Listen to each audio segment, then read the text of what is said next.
today's video, I'm going to be walking you through the at-home version of the Knockout 2.0 leg day in block 2. This is the second leg day. Now, I'm following these workouts myself right now, and I'm doing them in my home gym. I know a lot of people don't have that much equipment in their house, so I'm also going to be showing you the substitutes with dumbbells and resistance bands. So if your gym is closed and you've got really limited options, this is just gonna show you exactly what swaps to make to these workouts, and you'll be able to smash your goals no matter what. Now, if you don't have this program yet, it's perfect timing because we're gonna be doing a Black Friday sale. This is our biggest sale of the year, so it's very exciting, very big, very fun. Stay tuned for that. Check out the links in the description box below for details. Give this workout a test run so you can get pumped for the sale. Woo! I also have available right now my free report, Knockout Body Formula, How to Avoid the 3 Common Fat Loss Mistakes. This also comes with an audiobook, which is a lot of fun. And basically this just tells you like the foundation, the philosophy of what Knockout 2.0 is all about. It gives you enough information as well that you could even make a transformation from that. But I mean, the program will also help. Anyways, let's get into the workout. Okay, so option number 1 to replace barbell squats can be any type of dumbbell squat or even body weight banded squat. The key thing is just really using the band to increase the difficulty of the exercise. So you're really going to push out against the band with your knees and then come up. So that's really the key here. So if you're not doing that, like right now, I'm not doing that. I'm not feeling it nearly as much as when I have my knees out. So that's what you really want to think about. Not this, this. So that is one way, holding the dumbbells up. For added difficulty, you could pulse at the bottom. And then you could also do a goblet squat and just hold the dumbbell in front of you.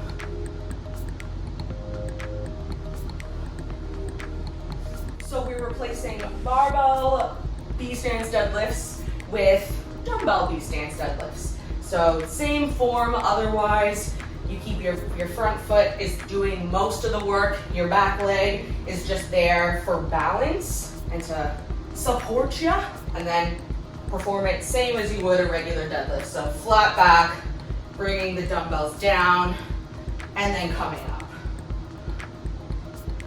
So you wouldn't want to be like keeping your front leg completely straight and then going down like this.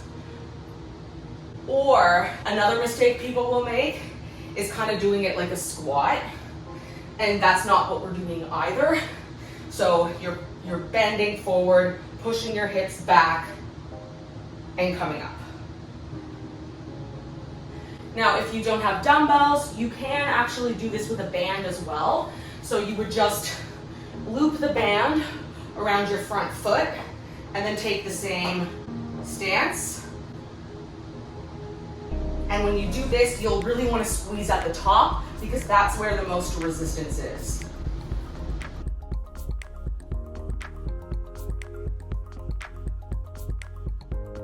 So a great replacement for barbell hip thrusts is either a single leg dumbbell hip thrust or a B-stance hip thrust.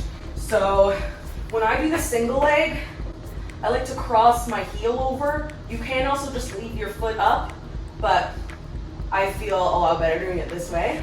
Other than that, same idea as a regular hip thrust. You're just lowering down and then squeezing up at the top, making sure you're fully extending your hips. You don't want to end like here. You want to think of almost like tucking your spine and then squeezing and then coming down. So it's a little bit harder with the balance. So if you struggle with this, definitely stick with a B stance. Now, in the Knockout 2.0 workouts, these hip thrusts are done as a pyramid set, so that means each set has a different rep range. Obviously, if you have very limited weight, you won't be able to perform them as a pyramid set, which is fine. You just have to do enough reps that you feel challenged. But if you have a little bit of weight, you could still implement a pyramid set type thing. So let's say I have these 10-pound dumbbells and a 15-pound dumbbell. So obviously I still wouldn't be doing like 10, 8, 6, 15 reps. I could do some of the sets a bit higher rep and some of the sets a bit lower rep. So kind of to mimic the pyramid set. So again, this is gonna be super individual according to what you have.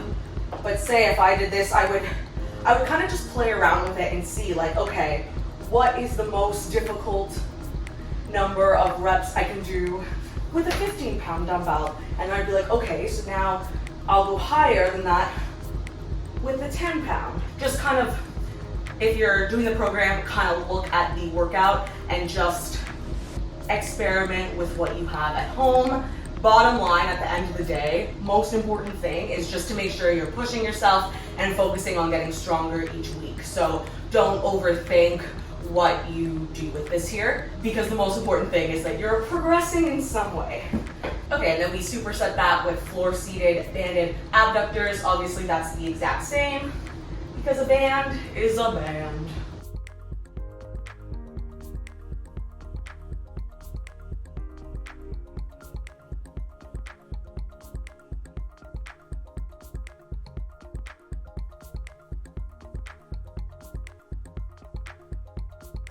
So for step-ups, you want to use a chair or just anything sturdy. That's the key thing. Make sure it's sturdy, make sure it's safe. You could always put a chair up against the wall, because then you don't risk making it do something like that. You could even do this on a set of stairs. So again, if you have no weight, or even if you have light weight, the key thing is just really focusing on the squeeze and the mind-muscle connection. So when you're stepping up, you do not want to push it all with your back leg. You want to think of just driving all your weight into your front heel, and like as you do that, you squeeze your glute and stand up, and then squeeze at the top, and then on the way down, don't just plop down like this. You want to keep it controlled. So lowering and down. Here's how you don't want it to look. I'm just kind of flying down, I'm just coming up, I'm not squeezing.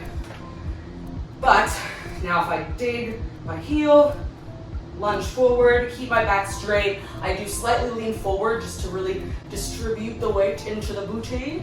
But yeah, obviously no hunching. So forward, propel yourself up, squeeze, and then lower down. Now, another thing you really want to focus on is keeping your hips straight. So if I did this from facing the other way, so this is how it looks with my hips straight. Like they're kept square and even. Whereas if you're not keeping them straight, they may sag to the side like this. So you might do that. That's a little bit exaggerated, but you might bend a little bit like this. You can see this hip is raised up and this is dropping. Then that starts to hurt your back. So make sure, not like this, drop it down, drop your hip down, slightly forward, and then step up.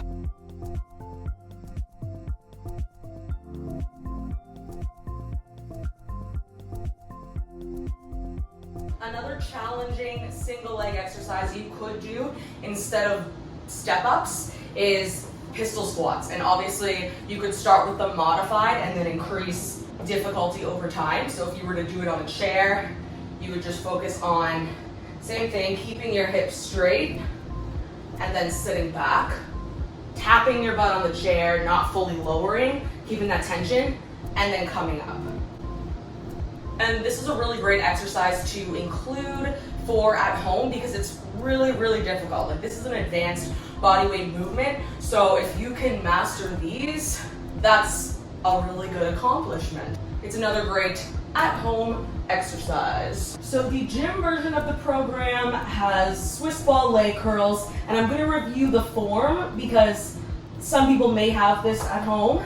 So you want to keep your hips fairly up, keep your feet, just position them where you feel stable on the ball. So you probably won't want them too far forward. You want to start at the edge or kind of on top because it's going to depend on your height and stuff too. And then you just roll out your legs.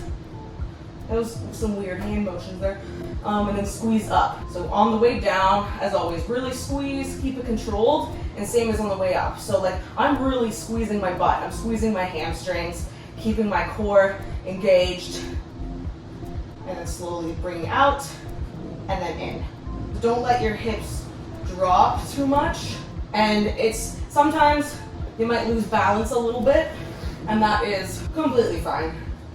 It's normal, just rebalance yourself and continue along. Another good replacement would be resistance band lying leg curls, because of the fact that it's the same type of movement. So it's a bending, like you're bending your legs. It's a flexion type movement. That's a great replacement. Check out the other leg day video for tips on how to perform this properly, because I went into depth. And then if you don't have this type of band, you could just do any type of, I'm stuck. You could do any type of glute band exercise. I would do maybe even like a side glute type thing, but do something like a little bit hingy.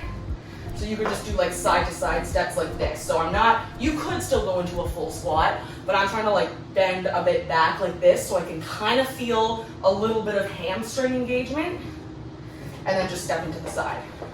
If you have more room, you could travel this way and that way. But if you don't have much room, you can still do it by just stepping side to side. Okay, and final exercise is frog pump burnout. So again, you could put your feet together, or if you don't feel great doing frog pumps, you could just do a bridge. The key here is just to do the exercise until your glutes feel like they are on fire. So you can just keep going. I did, I think, 45 reps last time, but you could go quite a bit higher, especially if the rest of your workout wasn't heavy. So you just keep going to failure. And that's just a nice way to really burn out the glutes at the end of the workout. Alrighty, and that is the end of this workout and this video. I hope you guys enjoyed it. Check out the description box below for the workout written out, as well as the links to everything you need to know for the Black Friday sale. And that is it. Try out the workout, push yourself, you'll love it. Like and subscribe if you enjoyed this video, and I will see you in the next one. Bye!